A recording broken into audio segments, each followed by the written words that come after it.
Good morning. Appreciate y'all for tuning in and rocking with us for another edition of the Morning Breeze, man. Always rocking with you guys, as always, man. Outside of me, I got my guy, Mr. Media himself, Jordan JC, in the building.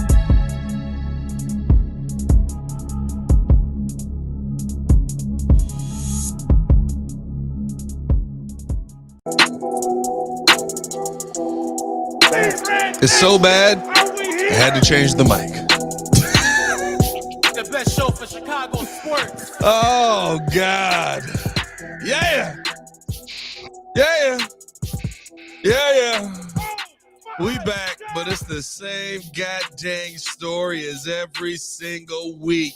The life of a Bears fan cannot change. As the Chicago Bears fall to the Indianapolis Colts 21-16, I told you there was no way the Bears should be able to find a way to lose this game. Oh, but what do? Oh, they find a way. He found a way. Where there's a will, there's a way. And so we got to talk about, are the Bears just putting out more of the same with this Chicago Bears team? We also got to talk about, can you feel good about Caleb Williams and not feel good about this offense? Because I kind of am living in that space right now. And finally, I think the question we're all ready to ask, is it time to panic? It's 9/23, 2024, 6:32 in the morning. I got coffee and depression. Let's go. Hey. But at least we got the vibes, baby. Yeah, we got that. I'm much more mobile with the handheld mic, with the old stick. Oh, yeah. You can do more with your hands.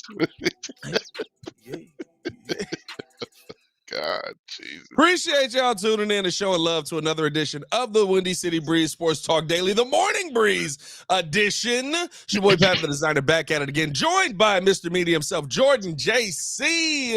Morning. What's going on, Jordan? How you feeling, my guy? Oh, boy, it is not a meaty Monday. It is a mad Monday. We're going to get into it. This is insane. This is insane. Hey, man, appreciate y'all tuning in, showing love. Need y'all do me a favor. Go ahead and Come on. Push the button. Come on. Push the button. Come on, push the button. Yeah, come on, push your button. You heard what she said. You heard what Sue Young said. Push the goddamn button, man. Stop playing with us. Let's start it off here because Chicago Bears taking an L yesterday in a game. I'm going to be honest with you. I watched the whole game twice. I still don't really know how they lost. I still really am looking at this game just going, how the heck did we end up here? But what I will say is it felt very, very similar. It felt very much the same. And everybody has talked about last season, Justin Fields the problem. Oh, my God, you got to get this guy out of here. Bringing Caleb in, that's the fix you need. Okay, all right, listen, I'm on board. Poles is selling that dream. We heard Ryan Poles. I don't know if you got a chance to hear this, Jordan, because this was on ESPN 1000 before every game. They get an interview in with Ryan Poles. And so they're kind of taking the temperature of where he's at with the team. Jeff Joniak does the interview.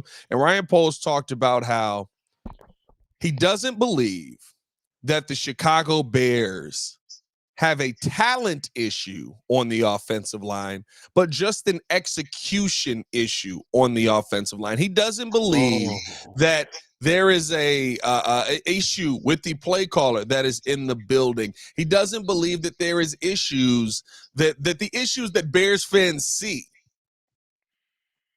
are long-term issues, but that they are right now issues. And so he has confidence that this offensive line will figure it out. He has confidence that the play caller will put it all together, that Shane has everything worked out. And he said all this before the game. I wonder if Ryan Poles has that same confidence right now after seeing what we saw on Sunday.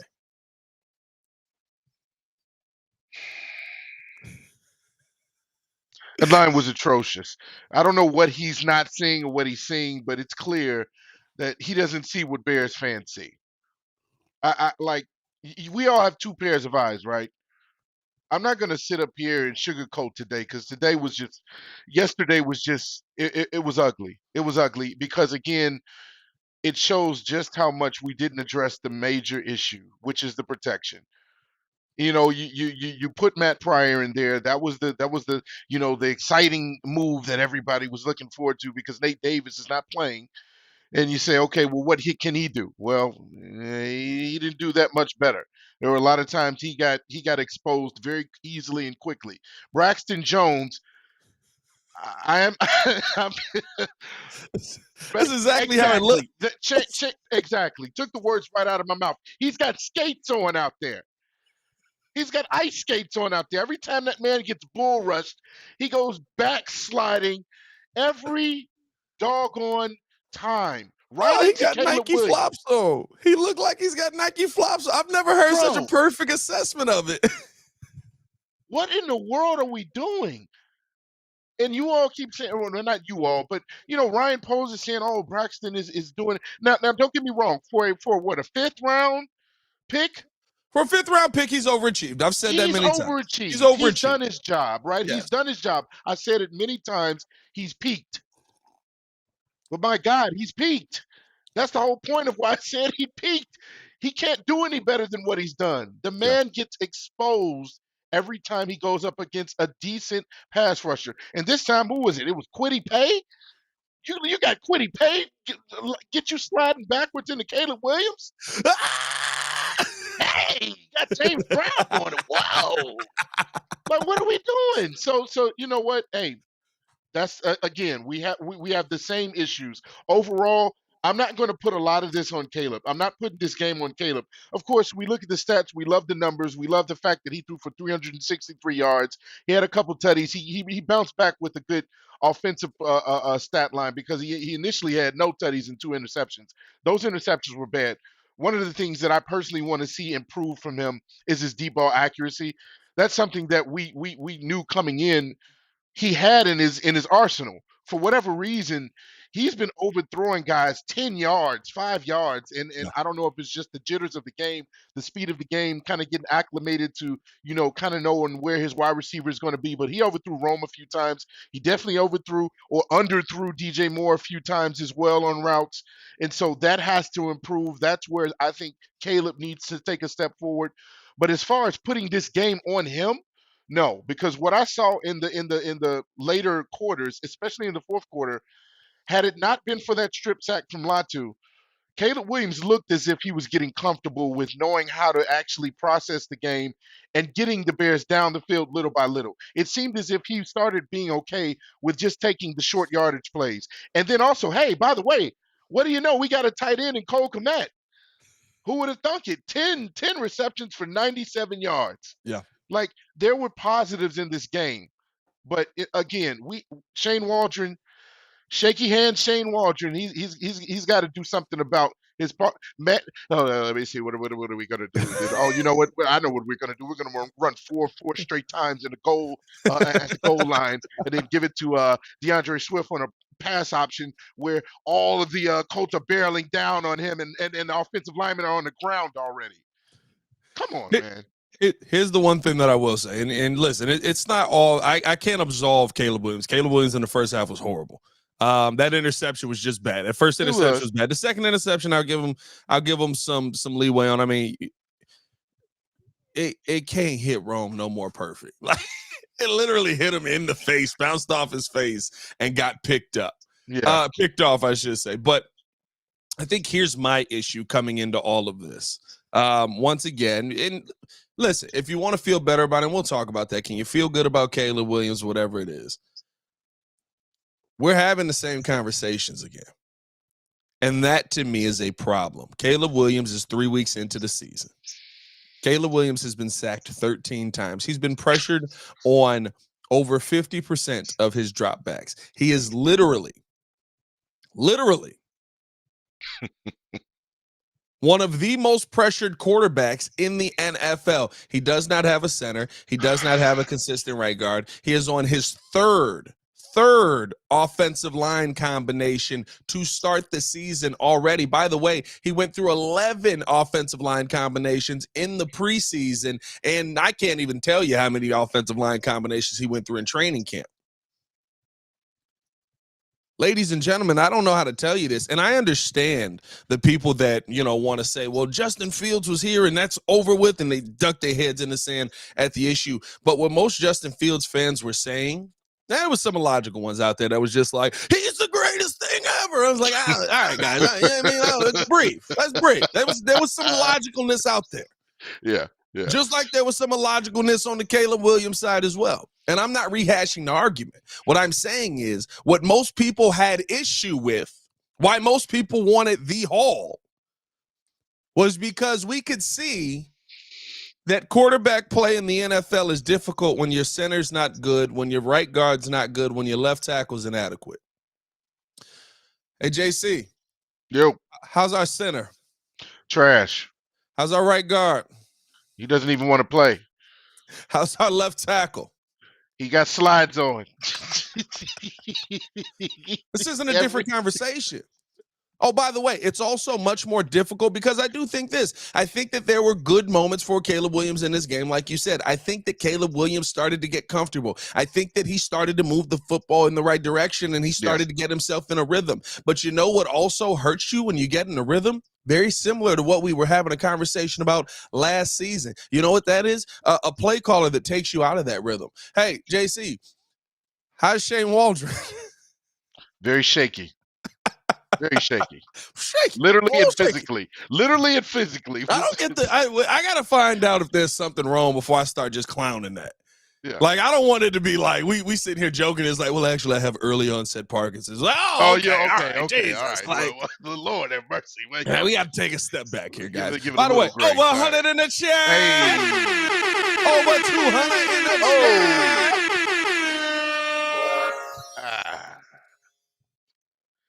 And I get it, right? We were in year. Now, I will say this, and I had this conversation yesterday. Somebody called in and said, can you evaluate the quarterbacks year where Caleb Williams is versus the last two quarterbacks that we have? Yeah. And Jeff, I was on the post game show with Jeff Meller, which is up on the ESPN 1000. Check it out. If you go to the post game show, you got to go to like 4 hours into that mug, 3 hours into that mug for our show to start. But the one thing that I can say about Caleb Williams is he processes faster. He does. Gets to his progressions quick. Boom, boom, boom, boom, boom. Throw. Mm-hmm. There are times where he's holding the football too long, and I can't wait for the All-22 to get a chance to take a look at the All-22 because I do want to see how many of those sacks were coverage sacks and how many of those sacks were just Caleb Williams not seeing and not understanding what he's seeing. But you are in, and now things have been tweaked a little bit more. Shane Waldron has more of a trust in Caleb Williams than Luke Getsy did in Justin Fields. Shane Waldron has more of a belief in the pass game than he does in the run game. I feel like Luke Getsy was too far the other direction, but you're still dealing with a play caller who, when your quarterback has those rookie moments, he has to be the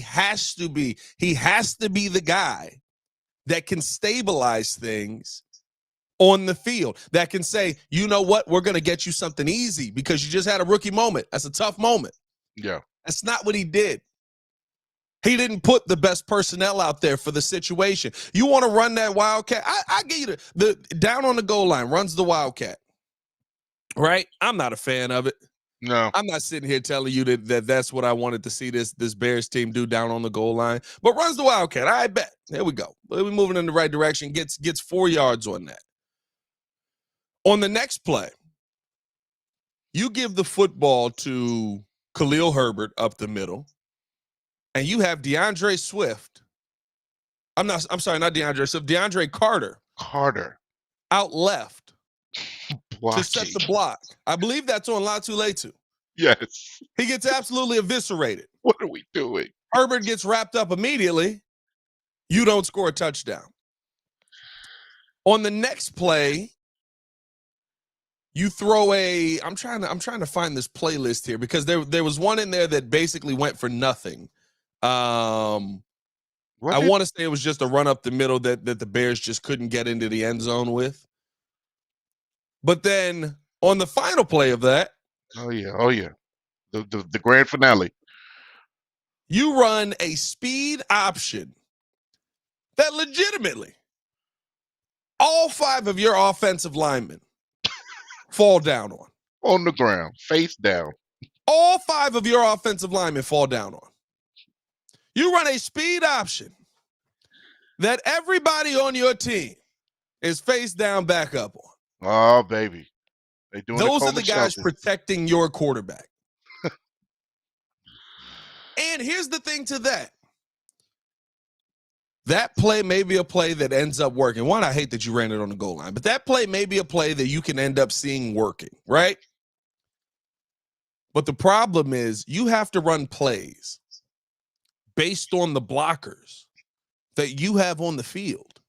You have to run plays based on the talent that you have on the field and how they match up with the guys that they're going up against. Mm-hmm. But that's not how Shane Waldren is calling plays out here. Shane Waldren is calling plays that he just feels should work. And I'm sorry, that's the same problem we had with Luke Getsy. It's the same problem we had with Matt Nagy. Well, I've seen this play work elsewhere. It should work here. I've seen this play work in college. It should work here. I've seen this play be run here. It should work here. You have to do it based on the offensive lineman you have. And even Coleman Shelton, after the game, when he was asked about it, I think Nicholas Moreno asked him about it, said, yeah, we probably need to run a better play there. Like, it's obvious to the players on the field. And of course, the result dictates that, but it's obvious to the players on the field, like, what's the call? Because he even talks about when the call comes in, he said, you're really just kind of thinking about what your responsibility in the call is. But you can tell he's like, yeah, we all were kind of stunned. Like, I'm sorry. This is the Chicago Bears are the definition of run it back. You know, when you playing on the court, you playing on the court, you get that one team that's just trash, but they keep acting like they're not trash. They just like, no, run it back. Yeah. No, run it back.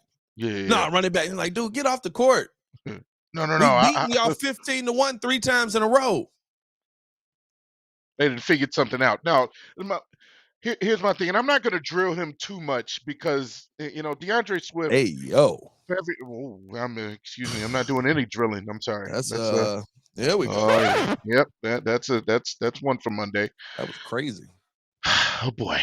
DeAndre Swift last week, 14 carries, 18 yards, I believe, somewhere around that range. I think he was 14 for 18. This week, 13 for 20, averaged 1.5 yards a carry. Again, going back to the issue with personnel, DeAndre Swift has been found out. He has been found out because we don't have a line like Philadelphia. And so what do you do with a talent like DeAndre Swift? Because DeAndre Swift is still a talent. You use him in the right way. Did we use him in the right way again? No, we did not. You saw when he wasn't out there and we used Roschon Johnson. Even on pass plays, Roschon broke tackles. Those were some of the reasons why we were able to get down the field, is because he broke a few tackles, still got the first down. Had DeAndre Swift been in his place, I'm not sure if he would have broken a few of those tackles. And so what I'm saying is, Shane Waldron, again, this is looking at you. You need to use your players better and in a better position. If you see that DeAndre Swift is already not picking up yards in the first maybe 5 or 6 carries, utilize him as a pass catching threat and just get on with the game plan. Put Roschon out there a little bit more. Now, I appreciate the fact that he did make adjustments this week. We already knew that was coming.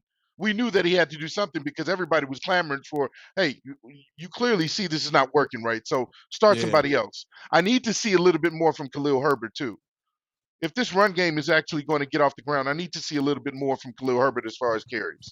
Here's my thing, though. You again, we're doing this run by committee thing, and we're not running the football very much at all, but we're doing this run by committee thing. That doesn't work.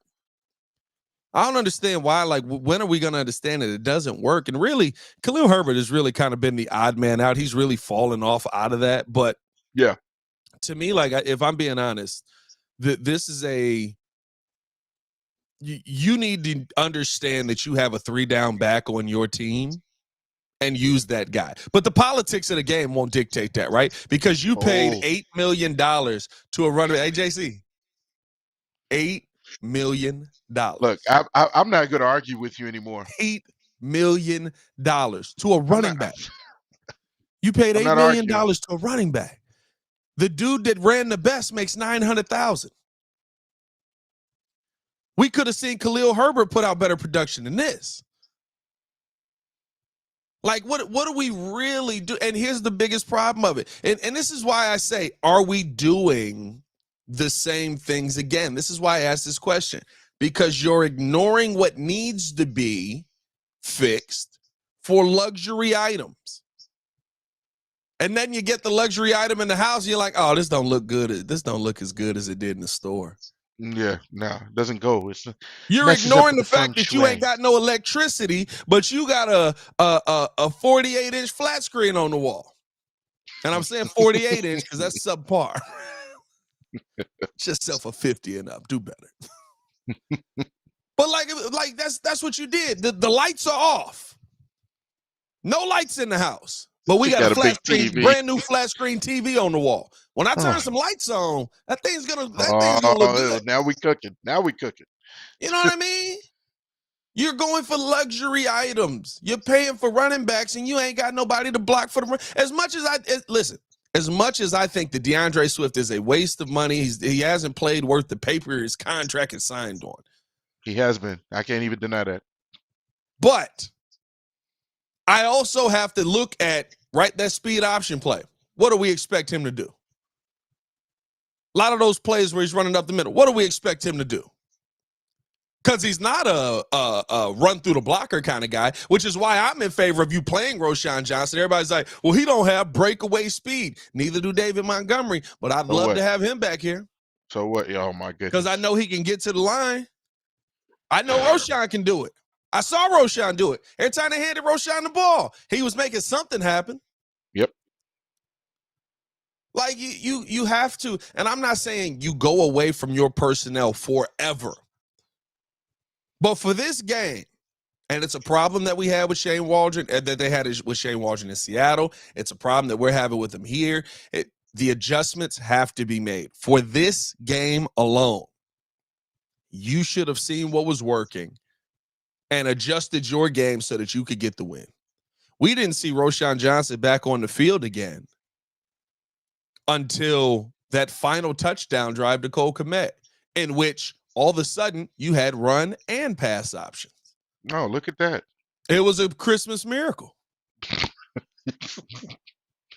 It was a Christmas miracle. Like, it's one of those things to me where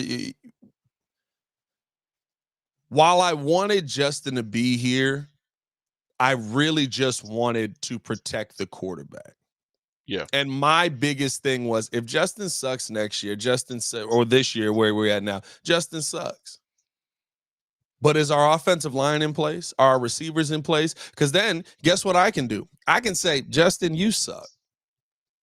Go over there. Sam Darnold. Boop. He's 3-0. And he's running an offense. Minnesota, yeah. And the offense is working. You want to know what Minnesota has? Minnesota has an offensive line. That they do. Minnesota has wide receivers in place. Minnesota has a running game. That they do.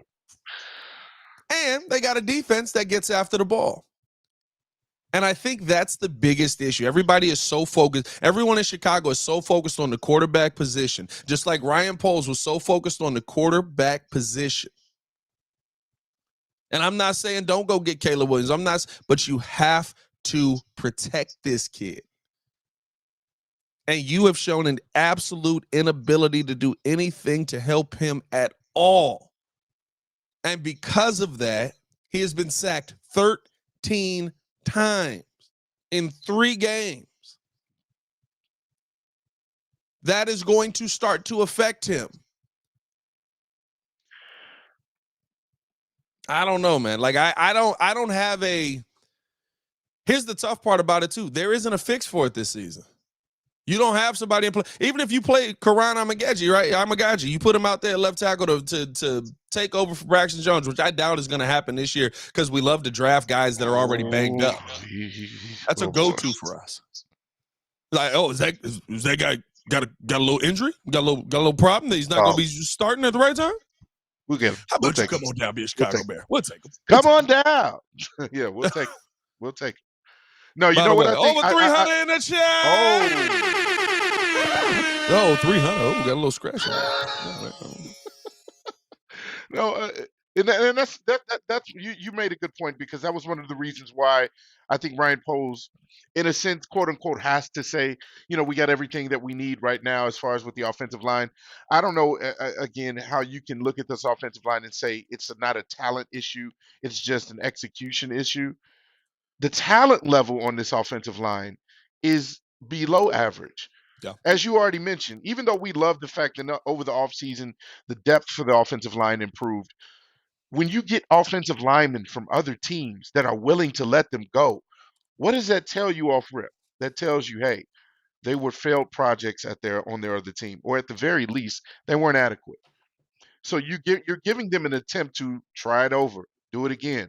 Yeah. Let's see what you can do with our staff. Maybe our staff can unlock something that was in there that wasn't, being shown on your other team. That's what you bring these linemen in for. You don't bring them in because they're extremely talented, because those linemen don't get taken off of teams. They're not available. They're not readily available. You don't have Trent Williams just coming out of the woodworks saying, oh, yeah, let's get this guy. And they become Pro Bowlers. We have a line of a bunch of inadequate, average people. You know what the worst part watching the All-22 was last week? Coleman Shelton knows exactly what to do. That's the worst part. Nate Davis is different. Nate Davis is just a lack of effort, a lack of want to. That sucks in its own right. Coleman Shelton knows exactly what to do. He knows exactly who to block. Yep. He knows exactly where he's supposed to be. Yep. He knows exactly who he's supposed to hit. He hits him. It doesn't matter. It doesn't matter. That's it. I know what I got to do. I know what I got to find a way to connect with Coleman Shelton. We got to go out for steaks. Steaks every day, steak in the morning, steak in the evening. We got to go for steaks. He needs to put on about a good 30 pounds before next week. I'm going to put him on a good steak diet. He'll be good. Just straight meat. Just straight meat. Just straight meat, man. You got to get a little bit more weight on them, man. They're like if it's not an execution thing with Coleman, my God, get the pounds. That's the worst part about it. I'm telling you, I watched the All-22 and I'm like, that's who he's supposed to be blocking. There he goes. He's doing his job. Oh, there he goes. Oh, Jesus. There goes my hero.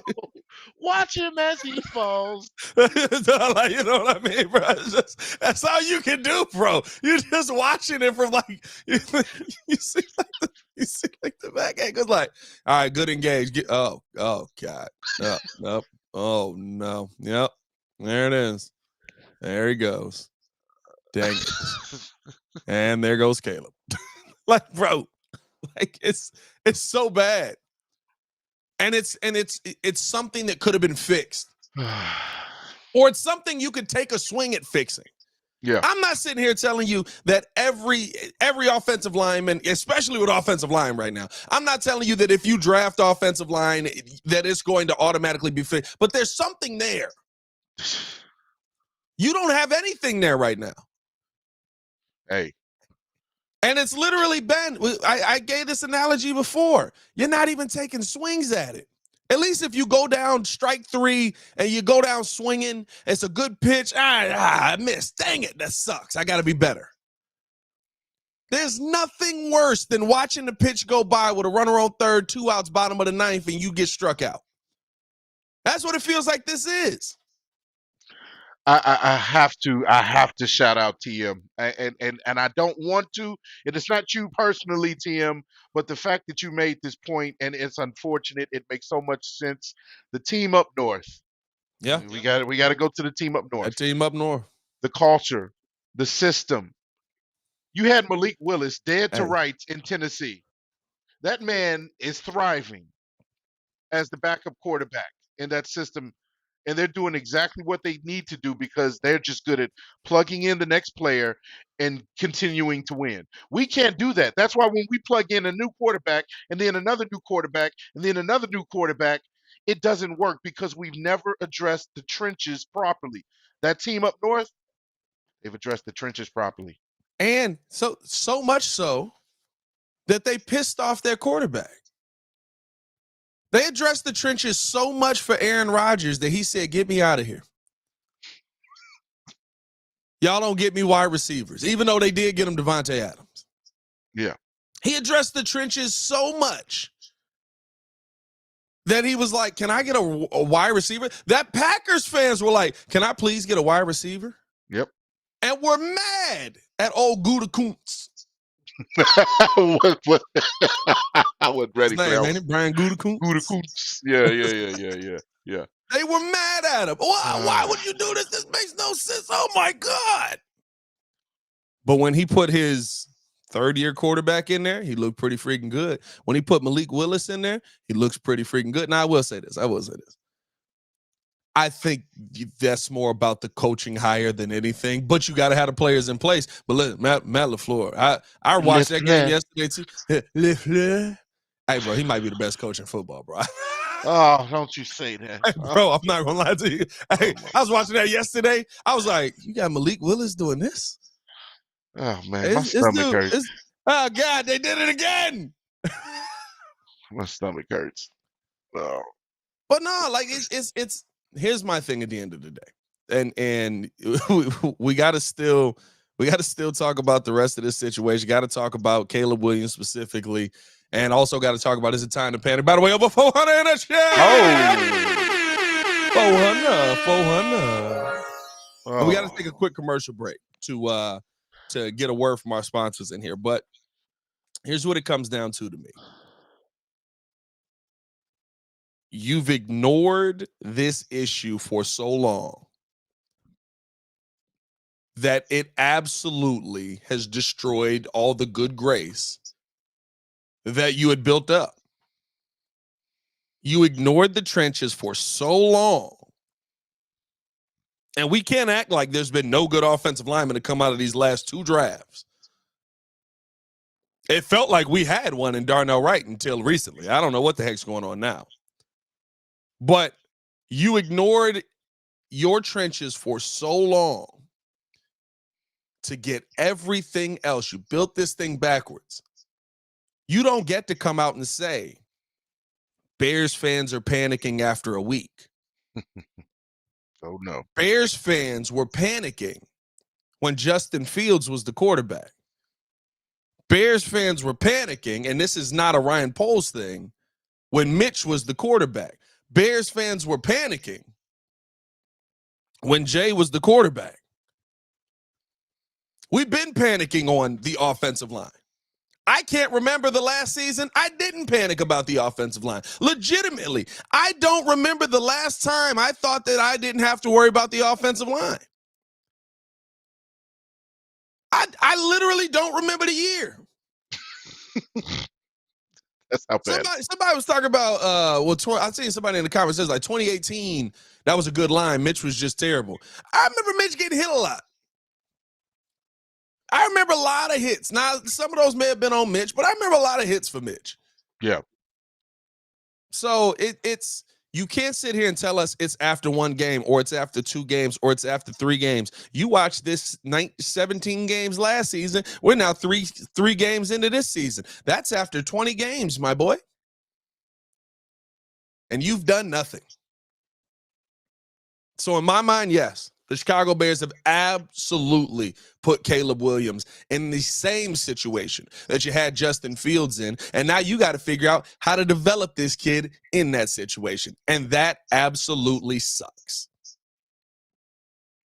But hey, we're going to take a quick break, hear from a word from our sponsors. Going to come back on the other side. And as Bears fans, can you feel good about Caleb Williams while feeling horrible about this offense? We'll talk about that coming up next. In Bears Nation, it's your boy Pat, the designer from the Windy City Breeze, where we keep it 100 about everything Chicago Bears. Now, if you're like me, you don't just watch the game, you live it, and that's why you need to check out BetDSI. BetDSI is where it's at if you want to put your money where your mouth is. They've been doing it for over 20 years, giving you the best odds, lightning fast payouts, and a platform that's as solid as the best O-line. Whether you're betting on the Bears to take it all the way or making clutch live bets during the game, BetDSI has you covered. And here is the kicker. Just because you're rolling with the Windy City Breeze, BetDSI is hooking you up. Sign up today with the promo code WCB, and they'll give you a 120% bonus on your first deposit up to $1,000. That's free money, folks, to make sure that you're winning as you back our boys in the blue and orange. So what are you doing? What are you waiting for? Head over to betdsi.eu, use the code WCB, and start turning your Bears passion into serious cash. BetDSI, where real Bears fans get it done.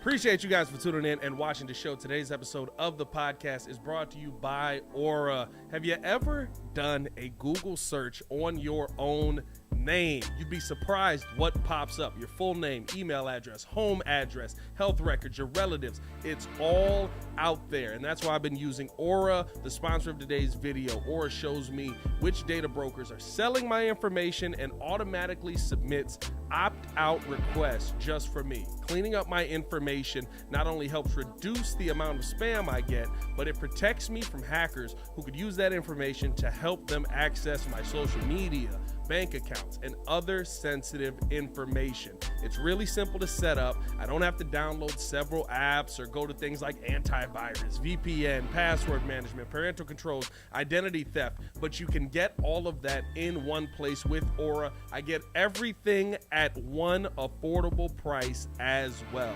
You may already have one or two of these tools, but not having Aura is like leaving the front door locked while leaving the back door and windows wide open. For you to be able to take advantage of Aura, we got a special deal for you here today. Stop data brokers from exposing your personal information. Go to my sponsor at https:/aura.com/the Windy City. Again, that is aura.com/the Windy City to get a 14-day free trial and see how much of your information is being sold.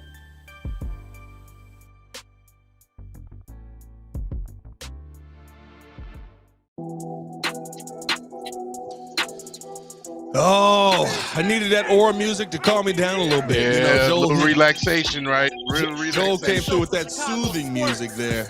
Yeah, you had to. That was ugly. It's ugly, man. It's ugly. But we do got to ask the question. Appreciate you guys for tuning in, showing love. Hit that like button, subscribe to the page, leave a 5-star review. Y'all know what to do, man. We got to ask the question. Can you feel good about this, about Caleb Williams? Can you feel good about what your young quarterback has done in his time here through 3 weeks and still feel bad about the offensive situation? And still feel bad about this offense as a whole? Because I left Sunday going, okay, I still don't know how we lost the game. I've watched the game. I still have no idea how we lost the game. Like, I know. I'm rewatching the game and I'm still going, what the heck? Like, how do we really lose this? But turnovers will do that. Yep, A 3-turnover day for Caleb Williams. And I know we're saying, we want to put the blame everywhere else. That's not on him. That's not on him. That's not on him. It goes on his stat sheet. Yeah. A 3-turnover day. One that hit Rome absolutely in the face. A day where in the first half you put yourself in a hole because you couldn't get the offense going into the end zone. A day where the run game still isn't going versus literally one of the worst defenses in the NFL. And mark my words, ladies and gentlemen, this is one of the worst football teams in the NFL we just lost to. Oh, absolutely. Do you feel good about the production that Caleb Williams showed, knowing that? Because that is a part of this.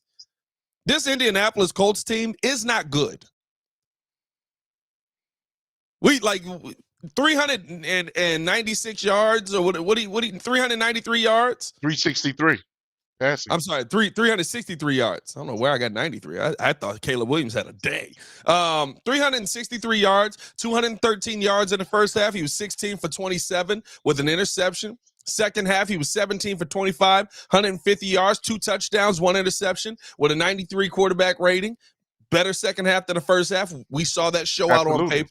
Yep. Versus one of the worst defenses legitimately in the NFL. And oh, by the way, they were the worst defense in the NFL with DeForest Buckner on the field. He wasn't on the field. He wasn't there. He wasn't there. Do you feel good about what you saw out of Caleb Williams? Do I feel good? Let's simplify the answer. Yes. You feel good about his performance? I'm just straightforward. Yes. Let's simplify the answer. Yes. Yes.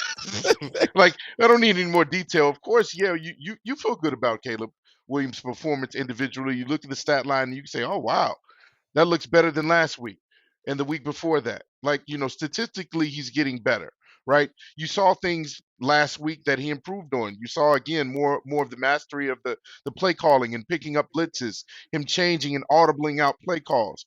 Like, you saw those things again on display, and he got it right most times. You saw him being okay with taking the short yardage plays. That's the maturation that I'm starting to see that led to them scoring eventually with the throw to Roma Dunze, that led to them scoring eventually with a throw to Cole Kmet, wide open in the end zone. Like, that's the reason why I have faith that this is going to get better with him specifically. Outside of the train wreck of an offensive line, I feel like he's allowing the game to slow down a little bit. He's saying, okay, well, if my deep ball is not accurate right now, okay, I gotta take what I can get. You saw them trying to implement DJ Moore better on short yardage plays where, hey, just give it to DJ, and that's like you've said all the time, he's good at yak. Try to let him just get the ball and go up the field. Now, why they went away from that, I'm not sure. Even though he had 8 receptions for the entire game, it looked as if they tried to implement DJ early and often in the beginning, and then they kind of went away from that. Yeah. So, again, that's on play calling. That's not on Caleb. But individually with Caleb, yes, you feel good about him, but the offense still has to take a step forward, in my opinion. Here's the thing, though, right? And Joe kept saying this yesterday. Why does he keep going to DeAndre Carter? Why does he keep going to DeAndre Carter? Why does he keep going to DeAndre Carter? DeAndre Carter got 6 targets yesterday. Swift got 4. Gerald Everett got 1. Where the heck is Tyler Scott at? Hated. I don't know. Roshan Johnson got 5. Roma Dunze got 11 targets. DJ Moore got 10 targets. Cole Kmet got 11 targets. Caleb Williams is going to spread the wealth around. Yeah. On those 11 targets, Cole Kmet caught 10 for 97 yards. On those 10 targets, DJ Moore caught 8 for 78 yards. On those 11 targets, Roma Dunze caught 6, catch a little bit more, on 112 yards. And it looks like he's absolutely your deep threat. Yeah. I think things were found out. I think that, and again, I understand this versus one of the worst defenses. Those are the teams that you figure things out against. Those are the teams that you try to get right against. Doesn't mean you're going to be able to do it versus the best. Because I'm going to tell you this right now. The Colts creating pressure and sacking Caleb Williams 4 times with that defensive line they got over there, I don't feel good about our chances. I thought I was going to be leaving this game going, man, listen, we about to be straight versus the Rams. I don't know. We about to be straight versus the Panthers. There's McVay. We about to be straight versus the old Jacksonville. Yeah, I don't know. I'm a little nervous. I'm a little bit nervous right now. I'm feeling confident about none of those games now. But to me, it's one of those situations right now with the Bears where I feel like I actually learned things about this team that allowed you to move the football down the field. Now, the question is, are they going to go out there and run those things? The question is, are they going to go out there and actually use those things? I think you found something with Roshan Johnson. Well, yeah. And I'm not sitting here telling you that the numbers are spectacular. Yeah. But with how bad this offensive line is, 3.8 yards per carry, almost 4 yards per carry. is pretty good. It's better than the one. And not even that. He's getting hit in the backfield. You know he's getting hit quickly. Same thing that DeAndre Swift is dealing with, and he's getting 4 yards per carry just about. Like, that to me is a good thing for the Chicago Bears. Are you going to use that, or are you going to let politics dictate? I said dictate. Oh, yeah. Dictate. Okay. All right. Gotta land the T on that one. Yep. Just making sure. Are you going to let policy dictate? Well, he makes $8 million, so he's got to be the number one. And that's what it comes down to me.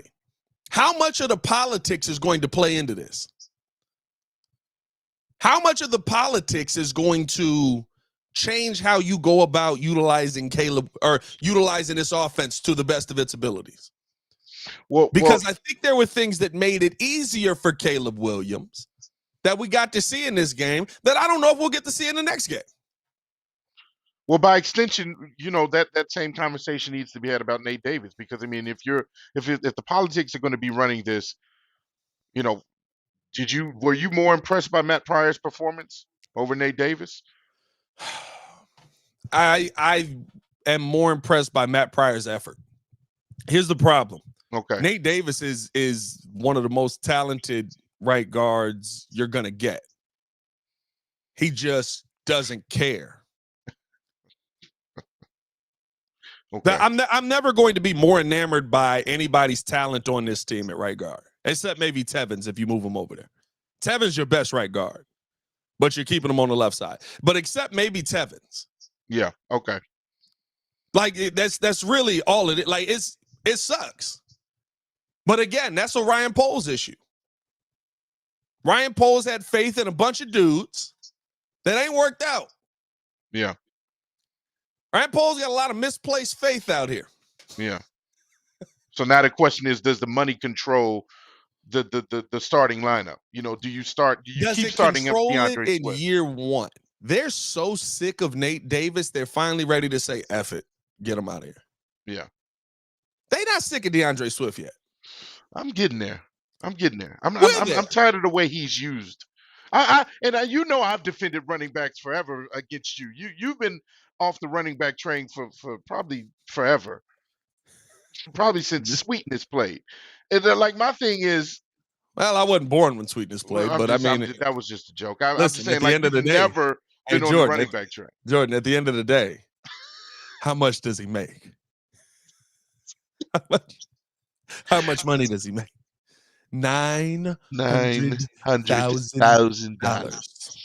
This man's at the peak of his performance. I don't like the zoom in that you guys doing. I don't like that zoom in. That's very intimidating. How much money does he make? You let me know. Oh God, jeez. Yeah, you could have put that money somewhere else. I agree with you. I can't defend Poles with some of these decisions as much as we've glorified Poles for a lot of the things that he has done. I saw somebody mention it earlier. This could be something that could impact all of the good things he's done. All of the good signings he's made with the special weapons, and the fact that one of them hasn't even played a snap yet in Keenan Allen, or rather in the past 2 games. Like, those are things that are going to impact how Bears fans look at this development, this team, and the growth of this team. That's why you have to get this protection right. You can't just sit there and again, I know we've harped on it now a couple times, but again, going back to it, you can't just overlook the talent deficiency at this offensive line. You have to address it. And like you mentioned, even if you take certain hacks at it in the draft, the reason why those players are projected to go first or second round is because everybody knows that they have a certain level of talent.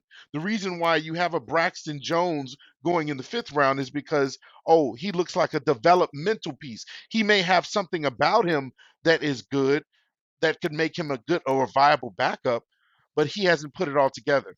The first rounders have. They've showed it. They have tape on them, those players, that make them special. That's why you address those things early and often in the draft. You can't just sit on your hands and say, okay, well, it's an execution thing. We're going to eventually get this right. I feel like that's just the excuse because you can't do anything this year about it. And that's but I think here's the thing. You have to go with what works this year. You're in a position where, and this is why I feel good about Caleb after this game. I do. I feel like, again, like I said, somebody called in, they asked, what does Caleb do that the other quarterbacks you had didn't do? Caleb processes like a quarterback. Oh, yeah. 100%. Caleb drops back. He's going through his reads, sees what he wants to hit, delivers. Is it perfect right now? No, it's not. Yeah. He's a rookie quarterback. But I feel like Caleb Williams is a talented player. And that's 90% of it for me. Mm-hmm. Now can you develop them? And that goes to the play callers. That goes to the coaches. That goes to Shane Waldren. Are you going to use the things that work for Caleb Williams to make him feel comfortable? Because what worked for Caleb Williams is not the $8 million man. What worked for Caleb Williams is not speed option on the goal line, which is throw that trash out. That is crazy. Throw that out. The fact that you ran speed option on the goal line is nuts, bro. Or at least don't do it on the goal line. Please. I'm fine with a speed option, but again, just don't do it on the goal line. Are you calling plays that your offensive line actually can block? Are you calling protections that your offensive line actually can execute? And that's why I say I feel good leaving this game that Caleb Williams is a NFL level quarterback. Yeah. I think that he can get there. I don't know if he gets the generational like Ryan Poles thinks, because I truly believe that Ryan Poles believed that just because Caleb Williams could get the ball out quick, that was going to fix 90% of the issues. Mm-hmm. But are you going to be able to go into your offices next week, sit down in front of your little board, and go, Roschon Johnson gives us the best chance to win. We need to play him more. Because if you're able to do that, that'll give me a lot more confidence in this coaching staff. But because you do have to make adjustments week to week. Here's the reason why I don't have faith in that. Or I will say that, again, it's going back to the track record. Who's on this team that we've given, or that Ryan Poles has given numerous opportunities to showcase their talent in multiple positions, whether it be return man, and obviously I'm giving a hint, Bayless Jones, running 100%. back, wide receiver. Is he still on this team? Yeah, he is. He's still on this team. He was a healthy scratch, I believe, but he's still on the team. He's still on that sideline wearing number 12, right? Ryan Poles has, again, it's a good and a bad thing. He has a history of really, really appreciating his players. You love that as a GM. You saw a little bit more on the inside scoop of that with the Hard Knocks episodes of how much he cares. But I think that also is a detriment to him doing his job fully and on the business side when it comes time to saying, hey, you know what? I need to just cut my ties, cut my losses. Now, he did that with Chase Claypool. He didn't draft Chase Claypool, though. He knew, okay, well, you know what? I gave him a second-round pick for this guy. That was a horrible trade. Yeah. Cut my ties. You didn't do that with Bayless. I don't think you're really doing that with Nate, because I'm going to be honest with you. I would have personally cut or made Nate the second-string right guard a long time ago. With this DeAndre thing, I know that probably is not on him. It's probably on the coaching staff to say, hey, we need to swap in Roschon Johnson and just move forward. Which is why, again, you go back to, is the politics in the way of making this team the best version of themselves by putting the best version of the team on the field at all times. Yeah. No, but I think here's the thing. I can't judge them on not making the decision until they don't make the decision. You've finally gotten a chance to see it now. I hope. If you go into week 4 and you say, guess what? Roschon, you're getting 18 carries this week. I'm going to be like, okay, so they're willing to adjust. They're willing to change things. There's not really, we always talk about halftime adjustments. Have you heard players talk about halftime adjustments? I think it's not really a thing, right? It's not a thing. It's like halftime adjustment. You go into halftime, you take a piss, you check your phone, your coach comes out and says something, and then you go back out there. but there's not like major adjustments that you make from one half to the other. Like the light bulb just it's comes the game on. plan. Like, oh, that's what we weren't doing. You know Oh, what I mean? Like, let's go. it's like it's not really halftime adjustments. Like, I think people think of everything like in NBA terms and stuff like that. Like, you have halftime adjustments in the NBA. You literally can come out and say, okay, we're going to attack LeBron different. We're going to come out and attack, whoever it is differently because it's one dude. Yeah. That you makes can't sense. really adjust to an entire team in the second half. You just either follow the game plan or like you already had something in place that you had a tweak in the game plan. So like I don't expect a ton to change from the first half to the second half. But what I do expect is when you learn something week to week, you're willing to make that adjustment. This is the week where I need to see how much the politics play in this. Because it's clear to me. Listen, DeAndre Swift, $8 million. He didn't look good behind Philly last year. He hasn't looked good in a couple of seasons. I think this may just be who this guy is. Like, honestly, it may just be who he is. It may just be a bad signing. Because this is not new. This is not different. This is the DeAndre Swift that Philly was like, we got to get you up out of here. We're so willing to get you up out of here. We're ready to pay $15+ million for Saquon Barkley. Hey, he's earning it. He's earning it. Let's just keep it real. Hey, 100%. 100% he's earning it. But they could have put a dead dog back there and got more production out of it than they got out of DeAndre Swift. They're eating the dogs. They're eating the running backs. They're eating the dogs. God. I don't know. Listen, let's finish it out with this, man. Hit the like button if you haven't done so. Subscribe to the page. Is it time to panic?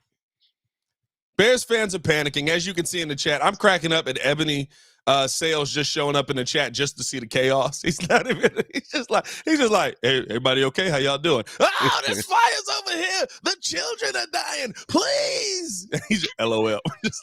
I'm cracking up. He's just rolling in the chat. Is it time to see panic? the chaos? Is it time to panic? I mean, Bears are 1-2. They're at the bottom of the division. Everybody else is 2-1 or 3-0. Surprisingly, Minnesota, like you mentioned, has found a way to win against a team that we lost to, by the way, handily. That was insane versus Actually Texans. Dismantled them, but they didn't have Joe Mixon in that game. They didn't have Joe Mixon at all. I mean, come on, man. I ain't giving him that much of a pass. He still got all the other weapons. It is what it is. Anyway, yes, it is not time to panic. It's not time to panic. What do we say about this schedule? It's softer in the beginning. Obviously, we have a little bit more of a concern because you would think that including this game that it would be an easier takeoff for Caleb in the offense. This is the time we thought they were going to ramp up while winning.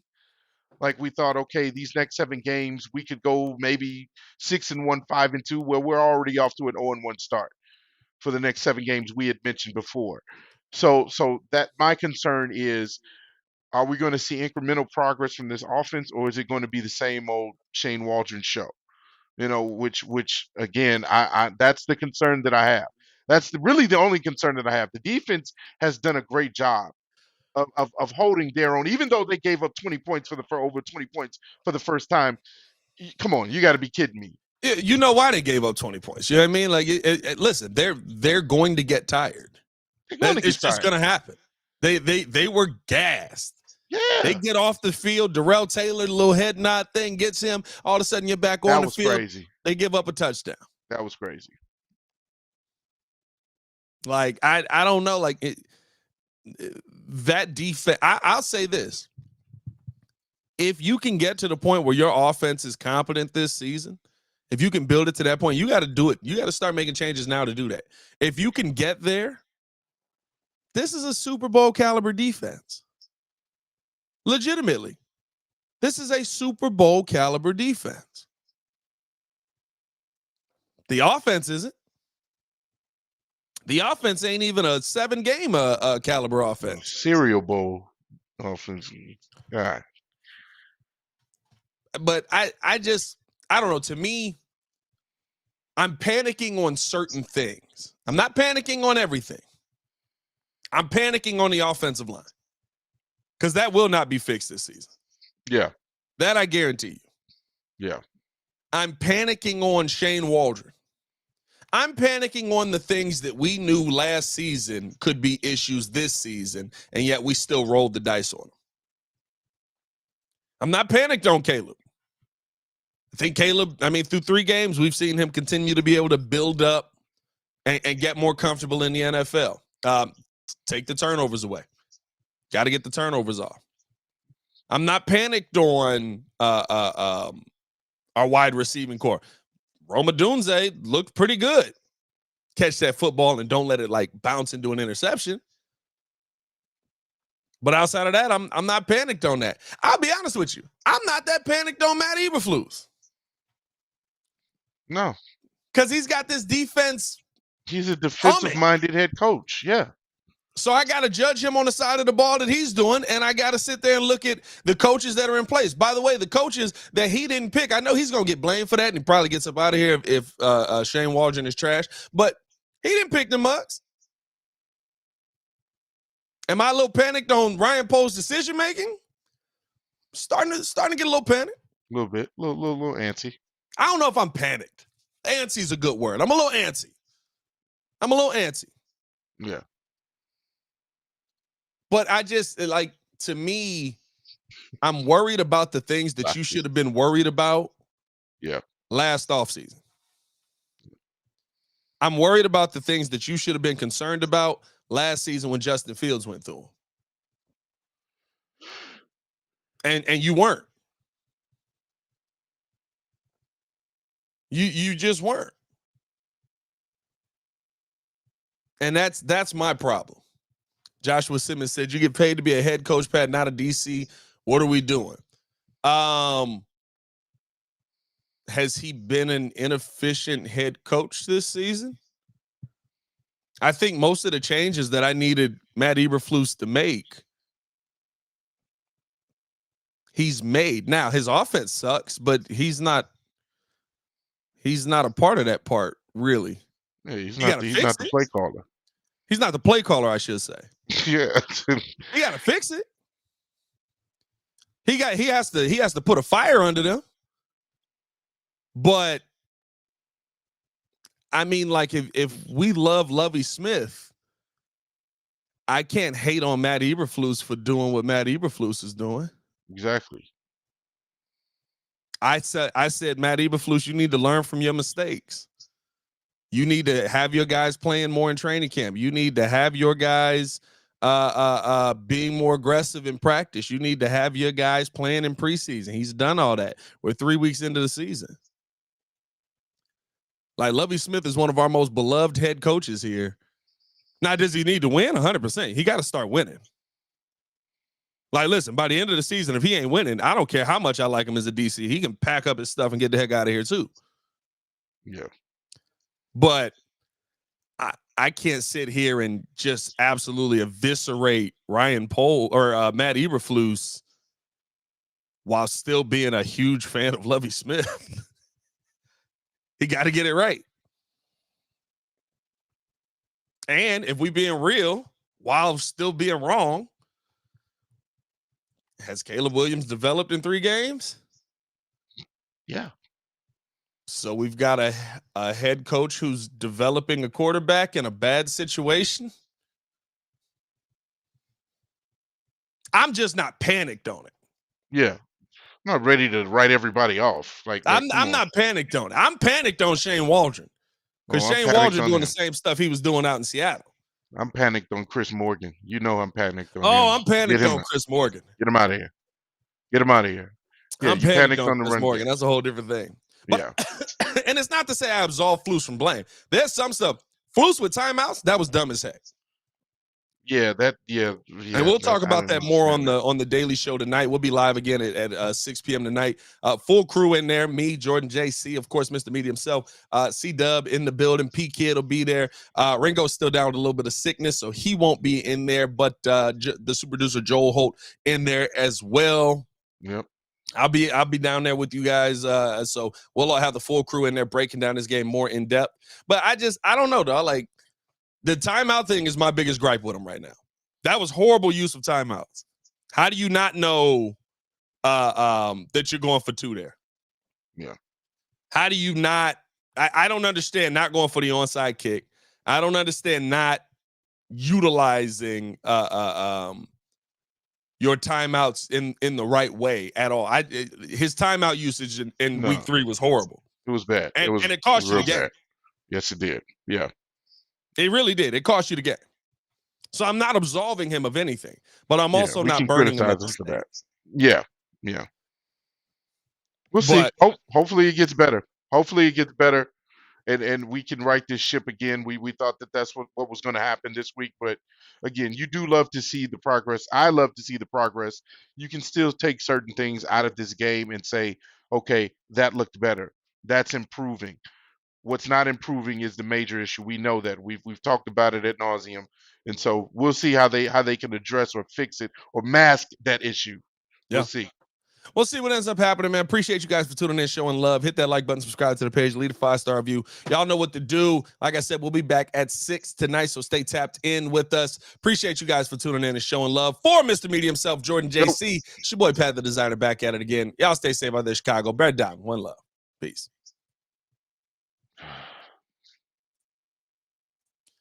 Oh, my little thing didn't pop up there. Hold on now. Oh, that sounds crazy to say. Hey, they got pills for that though. My little thing didn't pop up. My little thing didn't pop up. All right. They got pills for Get that. you some medicine, man. The best show for Chicago. Oh man, how they lose that game? I still don't know. Legitimately, I still don't know. Well, at least it's going in the right direction. We lost by 6 last time. We lost by 5 this time.